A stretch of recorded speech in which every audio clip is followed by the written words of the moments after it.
¿Cómo están, hermanas? Dios las bendiga en este precioso día.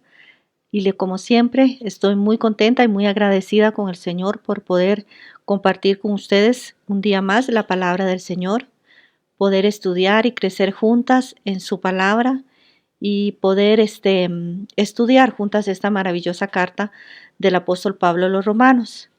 Ya hemos tenido varios estudios de esta epístola, ya vamos por el capítulo 3. Y hoy vamos a tratar de terminar la primera parte del capítulo 3. Y, y vamos a empezar como siempre, ¿verdad? Pidiéndole al Señor que nos ayude, que sea su Espíritu Santo el que nos guíe, el que nos ilumine, el que llene nuestra mente, nuestro corazón, que abra nuestra mente y corazón a su palabra y que sea su palabra la que llene nuestra alma, nuestro espíritu, nuestro corazón, que sea esa espada de doble filo que entra en nuestra vida y transforma nuestro ser y que no solamente seamos oidoras de su palabra, sino que también seamos hacedoras de ella y que el Espíritu Santo nos ayude a poder comprender las verdades que Dios tiene para enseñarnos hoy y que también nos dé la fortaleza y el ánimo para poder cumplir su palabra. Y bueno, hermanas, como siempre voy a empezar leyendo el capítulo número 3 de Romanos, la primera parte, desde el versículo 1 hasta el versículo 20, es la primera parte de este capítulo 3 y voy a leerlo en la Nueva Traducción Viviente. Ustedes saben que me gusta mucho esta versión cuando estudiamos la palabra de Dios para poder entender un poquito más, ¿verdad?, el contexto en el que estamos hablando. Y bueno, voy a empezar a leer desde el versículo 9 hasta el versículo 20, que es la parte que nos toca estudiar hoy. Y dice así la palabra de Dios. Ahora bien, ¿llegamos a la conclusión de que los judíos somos mejores que los demás? Para nada. Tal como acabamos de demostrar, todos, sean judíos o gentiles, están bajo el poder del pecado, como dicen las Escrituras. No hay justo ni siquiera uno. Nadie es realmente sabio, nadie busca a Dios. Todos se desviaron, todos se volvieron inútiles. No hay ni uno que haga lo bueno, ni uno solo. Lo que hablan es repugnante como el olor que sale de una tumba abierta. Su lengua está llena de mentiras. Veneno de serpientes gotea de sus labios. Su boca está llena de maldición y amargura. Se apresuran a matar, siempre hay sufrimiento y destrucción en sus caminos, y no saben dónde encontrar paz. No tienen temor de Dios en absoluto. Obviamente, la ley se aplica a quienes fue entregada, porque su propósito es evitar que la gente tenga excusas y demostrar que todo el mundo es culpable delante de Dios. Pues nadie llegará jamás a ser justo ante Dios por hacer lo que la ley manda. La ley sencillamente nos muestra lo pecadores que somos. Y bueno, hasta ahí la palabra de Dios, hasta el versículo 20, que es el versículo que vamos a estar estudiando el día de hoy. En el estudio anterior quedamos en la primera parte de esos versículos y solamente para refrescar un poquito lo que habíamos visto, habíamos empezado desde el versículo 9 con la expresión y con la palabra más importante que aparece ahí, que es nosotros. En la Reina Valera aparece que pues somos nosotros mejores que ellos en el versículo 9. Y la pregunta aquí era, ¿qué significaba la palabra nosotros? Por lo general, todos dicen, ¿verdad? Los comentaristas, que ese nosotros representa al pueblo judío. Pablo está hablándose a sí mismo como un judío, nosotros los judíos, que pues somos nosotros los judíos mejores que ellos. O también algunas personas dicen, o algunos teólogos dicen, que esta palabra nosotros se refiere también a nosotros los creyentes, a los cristianos, a los creyentes en general. Pero lo importante aquí es que Pablo reúne a toda la humanidad en uno solo en este momento. Él no está haciendo división aquí de quienes son salvos y quienes no. Él está dando recuerden que esto es como un juicio donde él está presentando los cargos y está presentando todos los cargos de toda la humanidad. Entonces él es como que une todo un paquete, ¿verdad? Y dice, todos, absolutamente todos, estamos dentro de esta categoría de pecadores. Todos, tanto judíos, gentiles, como romanos, como cristianos, todos tenemos una tendencia pecaminosa. Somos pecadores. Ahora, es bueno recordar que somos cristianos no porque seamos mejores que otros, ¿verdad? Podemos recordar eso. No somos cristianos porque seamos mejores. O no debemos de pensar que somos cristianos porque somos más buenos que otros. O que somos cristianos porque nos éramos más dignos de recibir la salvación que otros. O que tenemos alguna ventaja por ser cristianos. O que tenemos alguna ventaja por los demás porque hemos crecido en hogares cristianos. No. La misma palabra dice ahí. No hay justos ni aún uno. Ni siquiera uno. Pablo, obviamente, al pensar que los cristianos podían decir, bueno, no somos culpables de todo esto que estás diciendo. Pablo diría de ninguna manera. Todos los seres humanos sin Cristo somos iguales. De lo único que podemos jactarnos como cristiano es de Cristo, que es Cristo en nosotros. Pero sin Cristo tendríamos la misma naturaleza que los demás. Igual estaríamos como todos los demás.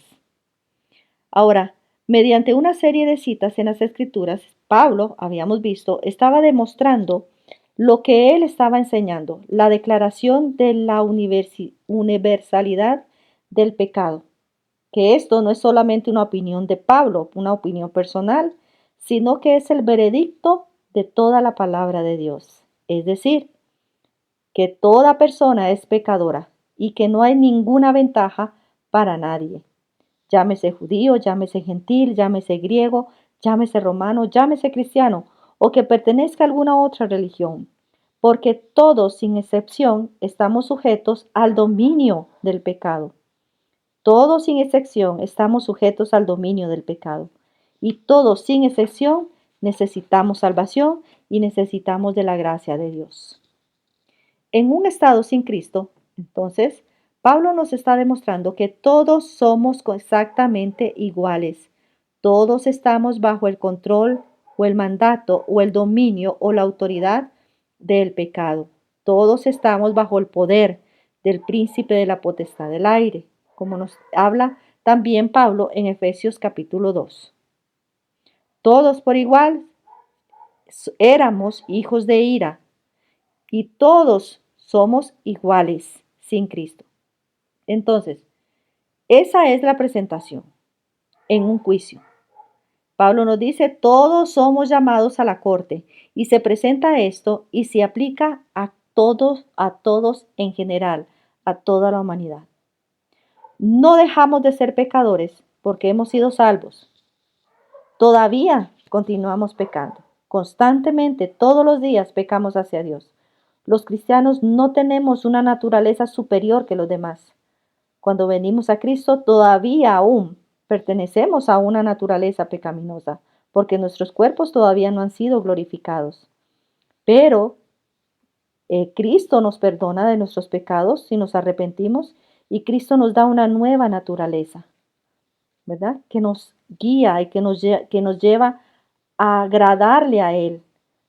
Pero eso no significa que todavía no tenemos esta tendencia a pecar, porque todavía pecamos y lo experimentamos cada día en nuestra vida. Ahora, ya habíamos estudiado varias partes de ese capítulo, o de ese primer capítulo 3, y habíamos visto varias citas del Antiguo Testamento de las que Pablo toma para hablarnos de este argumento que él nos presenta. Y bueno, hemos visto, ¿verdad?, varias citas del Antiguo Testamento que también está ahí en sus folletos, ¿verdad? En sus folletos está una parte donde habla que debe de poner o escribir ahí las características del hombre que Pablo menciona en este capítulo 3. Y para varias citas del Antiguo Testamento tenemos a Eclesiastés 7:20, tenemos también al Salmos 14 del 1 al 3, también tenemos al Salmo 53 del 1 al 3, tenemos al Salmo 5:9, al Salmo 143, al Salmo 10:7, a Isaías capítulo 59, a Proverbios 1:16 y a Salmos 36:1. Entonces son varias citas que tenemos del Antiguo Testamento que Pablo utiliza para fundamentar todo lo que Pablo está hablando, lo que nos está diciendo, que tanto judíos como gentiles están bajo el juicio de Dios, todos, sin excepción de personas. Y él lo dice ahí como está escrito, ¿verdad? Algo que está continuamente siendo verdad y algo que tiene constantemente autoridad, porque es algo dicho por Dios, que todos estamos bajo pecado, somos esclavos del pecado y dominados por el pecado completamente. Ahora, Pablo nos presenta aquí, habíamos dicho, 13 acusaciones o 13 acusaciones que para presentar la condena, ¿verdad? En este juicio. Y lo podemos dividir en tres partes. Una, el carácter humano. Dos, las conversaciones del ser humano. Y tres, la conducta del ser humano. En la primera parte que habíamos visto es el pecado del carácter humano, que lo vemos desde el capítulo 3, versículo del 10 hasta el 12, ¿verdad? Donde dice ahí que no hay justo ni siquiera uno. Pablo nos presenta aquí o nos dice que nadie cumple con los estándares justos de Dios, ni siquiera uno. Nadie hace lo que es correcto, lo que es bueno, porque el único que es justo y bueno es Dios, y nadie puede hacerse justo por sí mismo. Nadie es capaz de agradar a Dios de manera plena. Nadie puede llegar a sus estándares. ¿Y cuál es el estándar de Dios? Habíamos dicho, perfectamente santo. Sed santos como yo soy santo. Jesús lo dijo de otra manera, sean perfectos como nuestro Padre Celestial es perfecto. La otra palabra que Pablo nos decía ahí era, no hay quien entienda. El hombre no puede entender lo que es bondad de Dios porque en realidad no comprende quién es Dios. Tiene una imagen de Dios distorsionada, creada por sí mismo. Su comprensión de Dios no es la correcta, porque lo que él comprende y entiende de Dios es creado en su propia imaginación. No viene de la palabra de Dios. Efesios 4:18 dice, son ignorantes y tienen la mente vacías. Habla de los hombres sin Cristo. También Pablo nos decía ahí que no hay quien busque a Dios. Este versículo nos aclara que todo intento del hombre por hacerse o acercarse a Dios no sirve, y que más bien las religiones que inventa para disque acercarse al Señor no son más que un intento más bien de escapar de Él y no de buscarlo. El ser humano ama todo lo que es contrario a Dios. Como dice Juan, la luz vino a este mundo, pero el hombre amó más las tinieblas que la luz. La tendencia natural del ser humano no es adorar a Dios, no es buscar a Dios. El ser humano solo busca sus propios intereses y su única esperanza es que Dios lo busque, como sucedió con Adán en el jardín del Edén. Nadie de manera natural adora a Dios, no es algo natural de nosotros. Lo natural es escondernos, alejarnos de Dios. Nadie anhela por sí mismo o nadie naturalmente anhela estar siempre con el Señor, si no es que el Espíritu Santo pone eso en su corazón. Nadie de manera natural quiere alimentarse de la palabra de Dios o vivir en su presencia. Por eso nos cuesta mucho leer la palabra de Dios, nos cuesta mucho orar, porque no es algo natural de nosotros, es algo que tiene que venir del Espíritu Santo. Nadie por naturaleza desea obedecer los mandamientos de Dios, orarle o confiar en Él para todo y darle alabanza. Esto es lo que está diciendo Pablo aquí. Nadie por su naturaleza quiere eso, sino que más bien quiere lo contrario, quiere huir de Dios, quiere esconderse de Dios. Dice también en el versículo 12, lo habíamos visto en el estudio anterior, estamos repasando un poquito, es que todos se desviaron y a una se hicieron inútiles. No hay quien haga lo bueno, no hay ni siquiera uno. O sea, toda la humanidad se desvió o se inclina hacia una dirección equivocada. Todos los hombres están inclinados a dejar los caminos de Dios y a seguir sus propios caminos. Todos y cada uno de nosotros siempre tiene esa tendencia dentro de nosotros. Ahora, seguimos aquí con el estudio, ¿verdad? De la semana anterior. Es un repaso que estamos mirando. Y esta cita de que todos nos hemos desviado viene de Isaías 53:6, que dice, nos hemos descarriado y cada cual se fue por su camino. ¿Ok? En el versículo 12 también hay otra afirmación del apóstol Pablo, que dice que todos se hicieron, se hicieron inútiles. Colectivamente, sin excepciones, se hicieron o nos hicimos inútiles. El equivalente hebreo a esta palabra es como cuando se usa para decir que algo se puso en mal estado, o sea, como una leche que se puso mala, se agrió. Cuando algo se pone malo, como la leche, ya no sirve, ya no funciona. Como la sal cuando se echa a perder, que ya no sirve. Lo único que se puede hacer con eso es desecharla. Bueno, así está la raza humana, se echó a perder. La raza humana no puede servir en función por la cual fue creada. La raza humana está echada a perder y corrupta y no sirve para nada más que para ser tirada en el fuego eterno, como la sal sin sabor, o la fruta cuando se echa a perder, o cualquier alimento que usted sepa que se echa a perder, ya no sirve, hay que tirarlo. Y aquí sigue la otra parte donde quedamos, y aquí vamos a seguir con el estudio, y el versículo 13 nos dice, sepulcro abierto es su garganta, con su lengua engañan, veneno de áspides hay debajo de sus labios, y su boca está llena de maldición y de amargura. Bueno, hemos visto desde el versículo 9 hasta el 12 el carácter humano. Ahora vamos con la segunda parte. La segunda parte, desde el versículo 13, 14, nos habla de las conversaciones del ser humano. Dice, sepulcro abierto es su garganta, en su lengua engañan, veneno de áspides hay debajo de sus labios, y su boca está llena de maldiciones y de amargura. ¿Alguna vez ha mentido? ¿Cuántas veces pecamos con nuestras palabras? ¿Alguna vez ha dicho algo que se ha arrepentido luego de haberlo dicho? ¿Alguna vez ha dicho algo que usted sabe que no debió haber dicho? Bueno, en segundo lugar tenemos aquí nuestras conversaciones.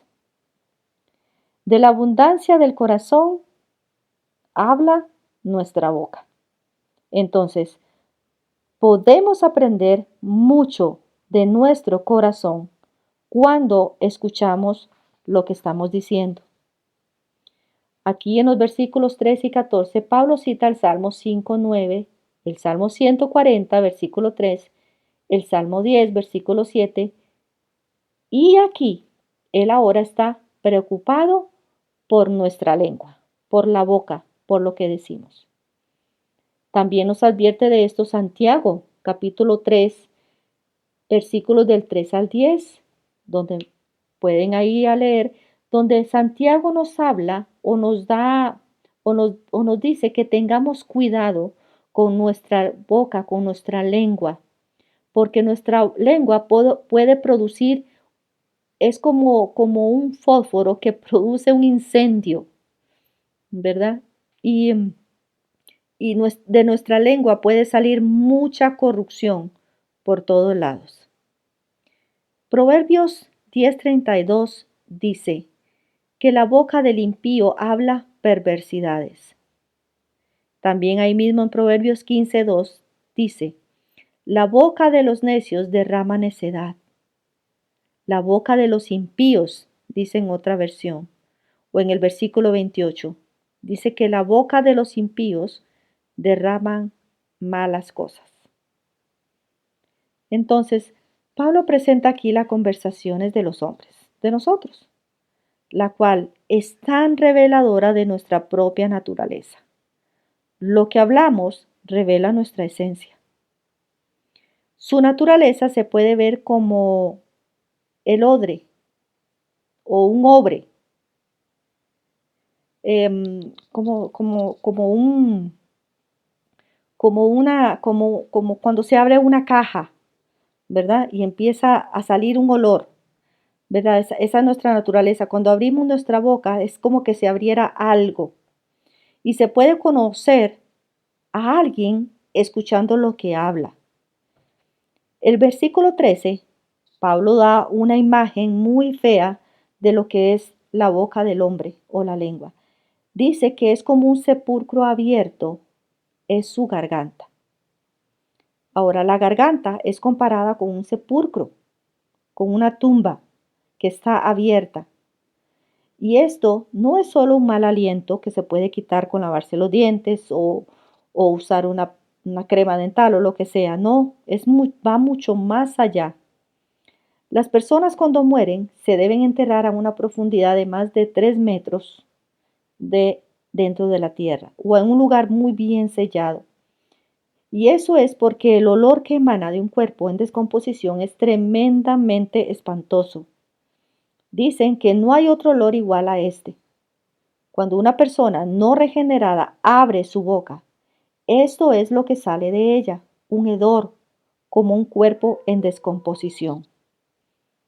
Esto es lo que dice en el Salmo 5.9 también. Dice el Salmo 5.9, sepulcro abierto es una tumba abierta. Eso, francamente, es lo que llamaríamos un retrato horrendo, espantoso de lo que es nuestra boca. Un cuerpo que está en estado de descomposición, despidiendo un olor insoportable y terrible. La tumba está abierta y de nuevo es un participio perfecto, o sea, que la tumba está continuamente abierta, siempre. Huele mal. El alma de un hombre está muerta en delitos y pecados, y el cadáver en el estado de descomposición que apesta emite un olor sucio, horrendo a través de su boca y lo hace en forma de palabras. Con sus lenguas siguen engañando. Esto está de nuevo en el Salmo 5.9. En un tiempo indica de nuevo una vida, un hábito de vida, como maestros del engaño. Salmos 36.3. Las palabras de su boca son iniquidad y engaño. En el Salmo 52.2 dice, como una navaja afilada es la boca, operando de manera engañosa. Y en el Salmo 57.4 dice, sus dientes son lanzas y son flechas.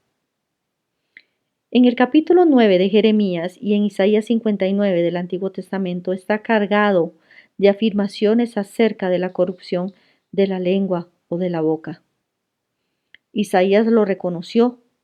Recuerdan en Isaías capítulo 6, cuando él estaba sintiendo el peso de su pecado y él dijo, soy hombre de labios inmundos que habito en medio del pueblo de labios inmundos.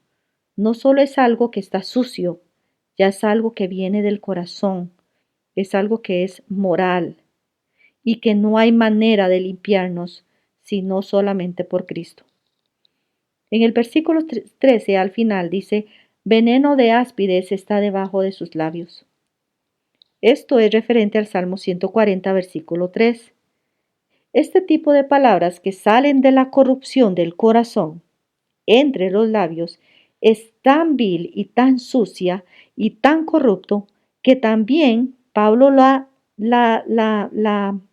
pone como que es un veneno, como un veneno de serpiente.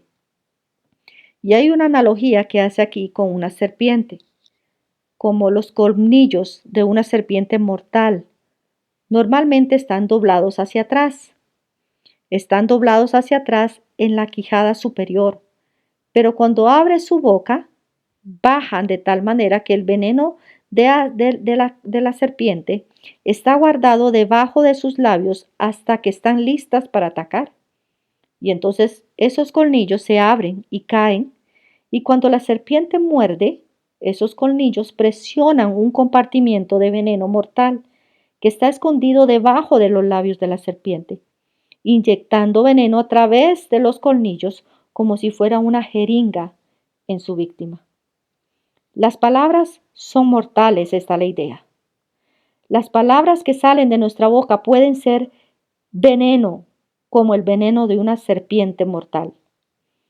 Hay muchas batallas que empiezan por palabras en el mundo. ¿Cuántas batallas en su casa? ¿Cuántos pleitos familiares? ¿Cuántos divorcios han venido por las palabras que se dicen? Más allá de esto, hay guerras enteras entre naciones que han iniciado por lo que se fue dicho. Bien decía el profeta David en los salmos, pon un candado en mi boca, dice un salmo. Decimos cosas que no queremos decir siempre. Tenemos la tendencia a hacer eso. En el versículo 14 dice, cuya boca está llena de maldición y amargura. Eso está tomado del Salmo 10, versículo 7. Maldición y amargura. Maldición literalmente es algo malo que se dice en contra de alguien. Hablar mal de alguien. Amargura, impiedad extrema, que resulta en palabras viles en contra de Dios y de los hombres. Lo único que tiene que hacer es escuchar las palabras que habla el mundo, que son malas, amargas, enojadas, maldiciones, sucias, blasfemias, soberbias, lujuria, violentas, mentirosas, engañosas, destructivas. Y la tumba abierta simplemente libera el hedor del corazón corrupto. Bueno, esto nos lleva a la parte número 3. Ya hemos visto la parte número 1, que es el carácter humano, la parte número 2, que son las conversaciones, y ahora venimos a las 3, que está en el versículo 15 en adelante. Vamos a hablar ahora de la tercera, que es la conducta del hombre. La conducta. Ahora, sabemos cómo es la esencia, cómo es la conversación y cómo es, obviamente, la conducta viene después. En el versículo 15 dice, sus pies se apresuran para derramar sangre, tomado de Isaías esto 59:7. Sus pies se apresuran para derramar sangre. Los hombres han sido homicidas desde el principio. ¿Recuerdan Caín y Abel?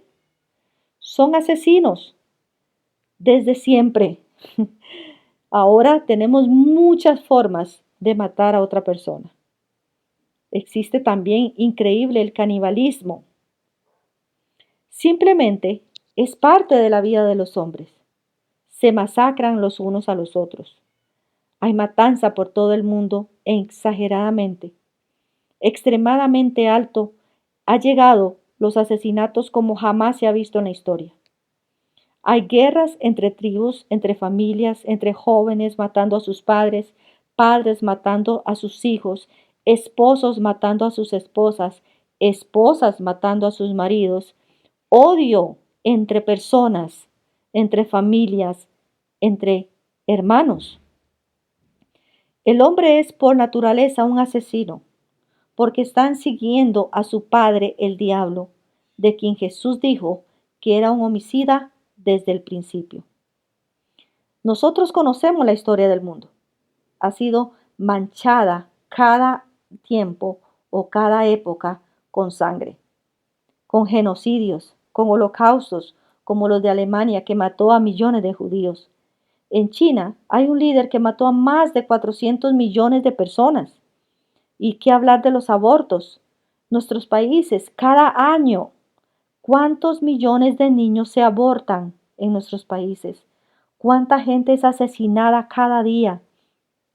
La historia del hombre es de muerte. Es la naturaleza del hombre. Así es la historia del hombre. El hombre es un homicida. En el versículo 16 dice el apóstol, quebranto y desventura hay en sus caminos. Destrucción. Literalmente, despedazar, crueldad, miseria, significa sufrimiento y aflicción. En una palabra, que es una palabra que es semejante a la palabra miserable. El sentido abstracto de esta palabra es miseria, pero realmente significa sufrimiento real, doloroso y físico. ¿Qué quiere decir esto? Bueno, que los hombres dejan un rastro de destrucción y un rastro de miseria física conforme avanzan a lo largo de la historia del mundo. La historia del mundo está marcada por violencia, por sangre derramada, por devastación. Devastación caracteriza exactamente toda la historia humana. Hemos destruido nuestro planeta, nuestro hogar. La caza de animales es ya insostenible. Destruimos bosques enteros. El hombre deja destrucción a donde va. Se destruyen familias enteras. Padres destruyen a sus hijos por el pecado de su naturaleza. En el versículo 17 finalmente dice, y no conocieron camino de paz. No somos muy buenos para tener paz, ¿verdad? La humanidad no es muy buena para llegar a la paz. Todos queremos tener la razón y no somos buenos para ser mediadores de paz. Jeremías lo dijo de esta manera. Dicen paz, paz y no hay paz. No hay paz para el impío. La violencia ha tomado la paz. El hombre no puede alcanzar la paz, sean peleas en relaciones personales, odio, discusiones, argumentos, enemistades, crímenes, revoluciones de guerras,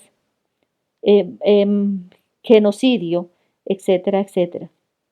Esto es característico del hombre. No conoce la paz.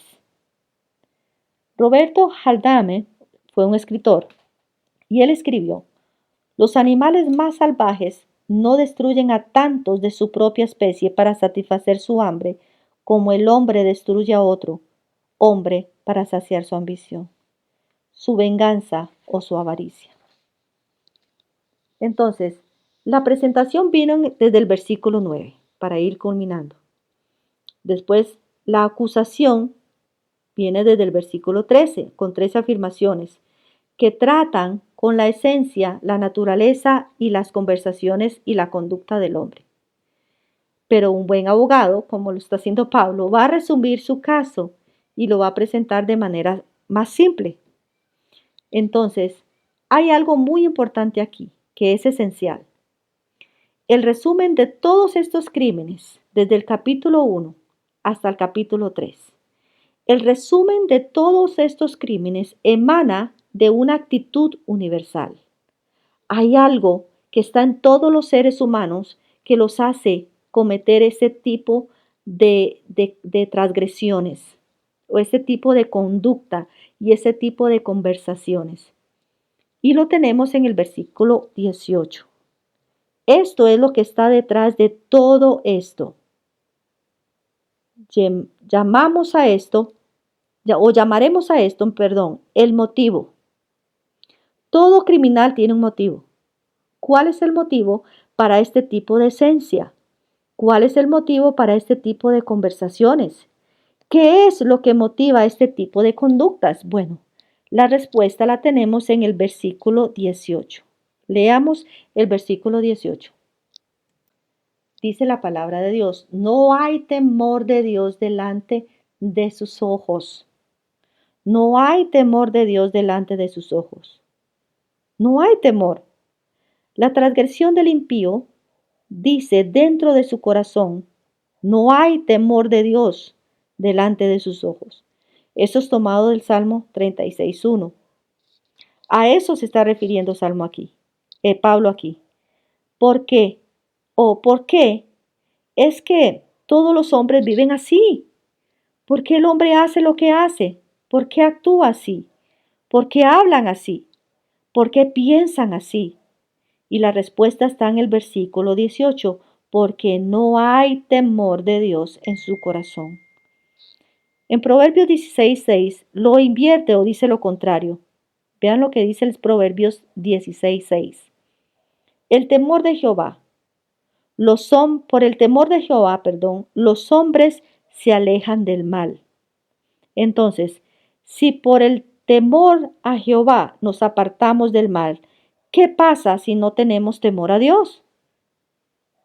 Temer a Dios significa tener un respeto hacia Dios. No es nada más que el temor a su juicio. Es el deseo de honrarlo por su naturaleza y por sus obras. A nivel universal, los hombres no temen a Dios, no honran a Dios, no lo glorifican como Dios. Temer a Dios en las Escrituras es un sinónimo de ser un creyente verdadero. Alguien que es temeroso de Dios describe a ese hombre o a esa mujer que tiene respeto hacia la persona, la obra y la palabra y a la voluntad de Dios.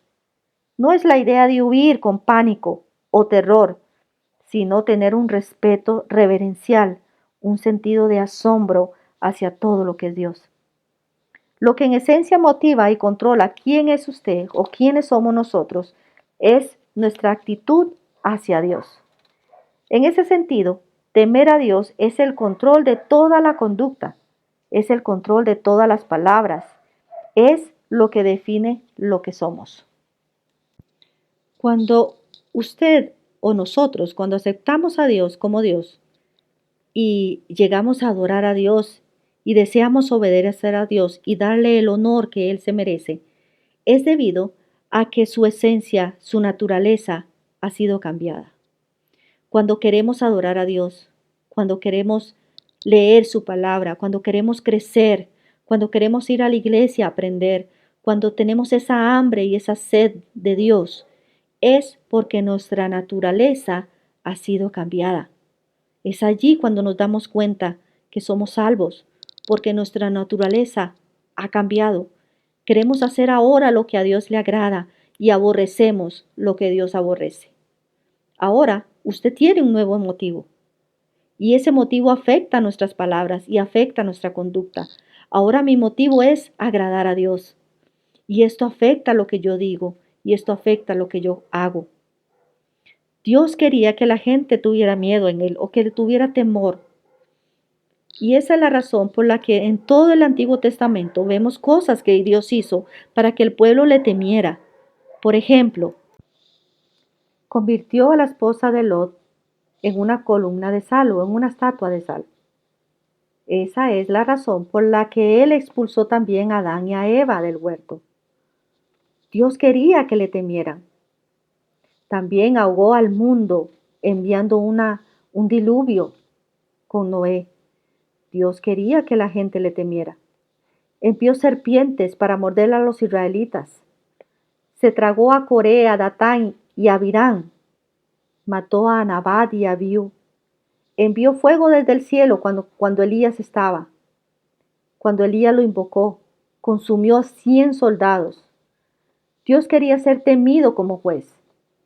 Él ahogó al ejército egipcio en el mar muerto. Le quitó la vida a Elí y a sus hijos inútiles, Ofni y Finés. Mató a Absalón, el hijo rebelde de David, y capacitó a Sansón para matar a los miles de filisteos junto con él. Demandó la muerte por los pecadores. Debió haber un temor saludable del poder de Dios y de su juicio. Debemos temerle a Dios. Pero no es solo eso. Es reverenciar a Dios. Es reverenciar su santidad. Es honrarlo por su misericordia y su gracia. Es darle toda la gloria a Él. Todas las maldades anteriores, todas las acusaciones emanan de la esencia de ese temor. Él es motivado por una actitud equivocada hacia Dios. Ahora, eso nos lleva a la parte final de esta parte del capítulo 3 o de esta escena, que es como una corte, como ya hemos visto anteriormente. Hemos visto la presentación, la acusación, el motivo, Ahora está aquí el veredicto. Dice, pero sabemos, sigamos leyendo en el 19, pero sabemos que todo lo que la ley dice, lo dice a los que están bajo la ley, para que toda boca se cierre y todo el mundo quede bajo el juicio de Dios, ya que por las obras de la ley ningún ser humano será justificado delante de él, porque por medio de la ley es el conocimiento del pecado. Y aquí tenemos entonces el veredicto final. Pero sabemos, dice, que todo lo que la ley dice, lo dice a los que están bajo la ley, para que toda boca se cierre y todo el mundo quede bajo el juicio, o quede responsable delante de Dios. Leámoslo en la Nueva Traducción Viviente para quedar un poquito más clara. Dice el versículo 19, obviamente, la ley se aplica a quienes fue entregada, porque su propósito es evitar que la gente tenga excusas y demostrar que todo el mundo es culpable delante de Dios. Ahí está el veredicto. Y dice el 20, pues nadie llegará jamás a ser justo ante Dios por hacer lo que la ley manda. Porque la ley sencillamente nos muestra lo pecadores que somos. Entonces, ¿cuál es el veredicto final de este juicio? Culpables. Entonces, el versículo 19 presenta esto de manera clara. Para que toda boca se cierre y el mundo entero es culpable delante de Dios. No hay defensa, como ya hemos visto anteriormente. En el versículo 20 dice, nos dice la razón por la cual no hay defensa. ¿Qué dice el 20? Pues nadie jamás llegará a ser justo ante Dios por hacer lo que la ley manda. Y en el versículo 20 tenemos la razón por la cual no puede haber un abogado para el hombre, porque jamás ninguna persona va a poder llegar a ser justo por hacer lo que la ley manda. La ley sencillamente, ¿por qué? Porque la ley sencillamente nos muestra lo pecadores que somos.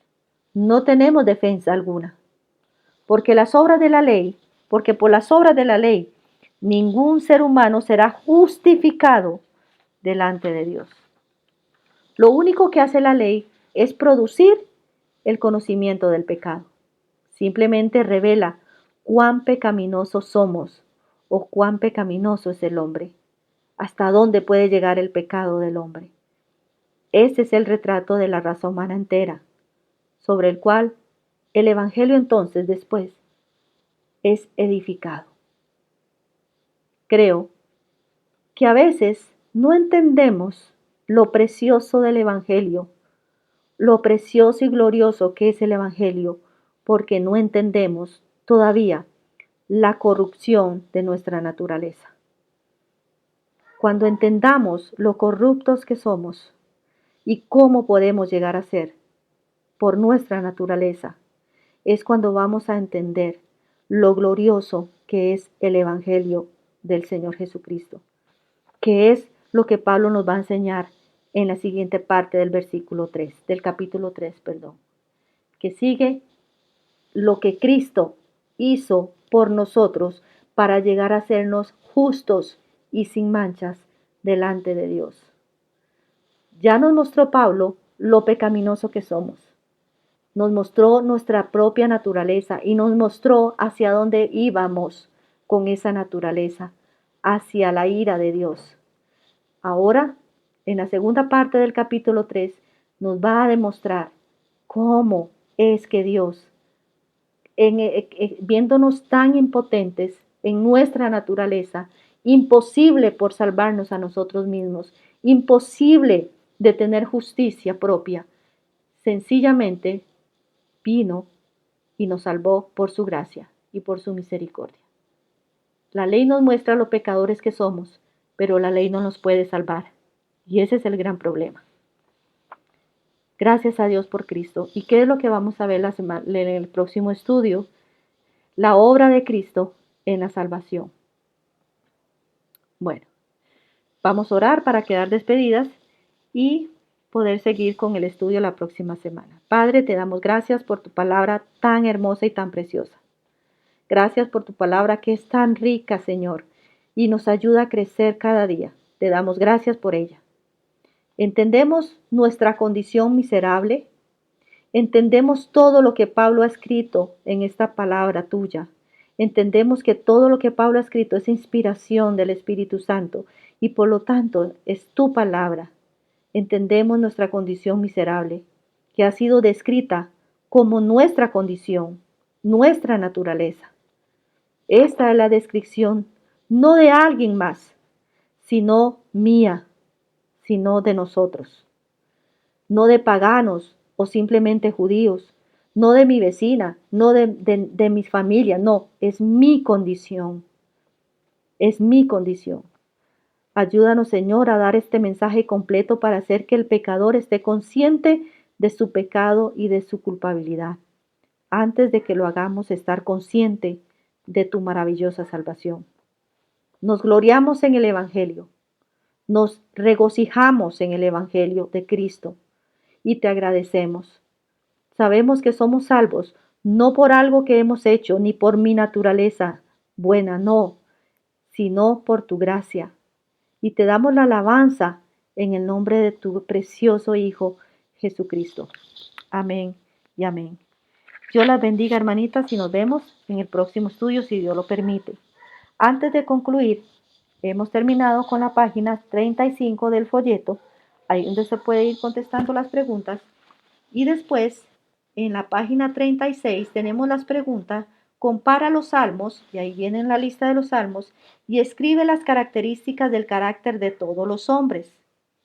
Y vienen algunas preguntas ahí, como por ejemplo, ¿habrá alguna excepción según el apóstol Pablo?